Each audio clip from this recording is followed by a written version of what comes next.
ඉක්මනටම අඹ චට්නි එකක් හදමු. මං හොඳට පැහිච්ච අඹ ගෙඩි දෙකක් අරගත්තා. ඒක මගේ ගෙඩි දෙක නම් ටිකක් ඉදෙන්න ගිහිල්ලා. ඒ ටික හොඳට මේ විදිහට සුද්ධ කරගෙන පිරිසිදු කරගන්න ඕනේ අපි.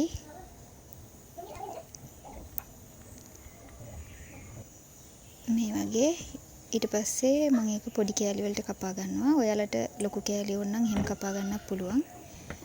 මං කැමති මේ ගානට නිසා මං ඒ ගානට තමයි කපා ගත්තේ. මෙතන අඹ ග්‍රෑම් 200ක් තිබුණා. මෙන්න මේ විදිහට තමයි මං කපා ගත්තේ. දැන් මේකට සීනි දා ගන්නවා. මං සීනි ග්‍රෑම් 50ක් විතරයි දාගත්තේ. මොකද මේක ටිකක් ඉදෙන්න ගිහිල්ලා තිබිච්ච නිසා. මේක හොඳට කලවම් කරලා ටික වෙලාවක් තියලා තියෙන්න ඕනේ.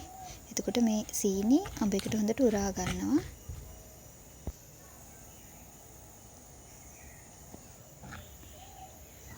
මේ බලන්න වතුර වගේ තියෙන සීනි හොඳට උරාගෙන. දැන් මේකට අපි කුරුඳු කෑල්ලක්, කරාබනේටි දෙකක් දාලා ලිපේ තියාගන්න ඕනේ. විනාඩි මේස හැන්දි එකමාරක් විතර වගේ මම දාගත්තා.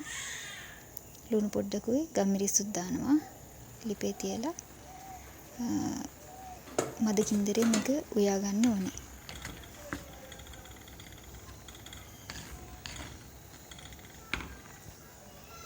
මේ වගේ.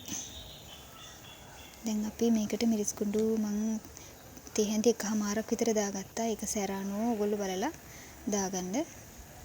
දැන් මේ මිදුනහම හොඳ සුවඳක් එනවා.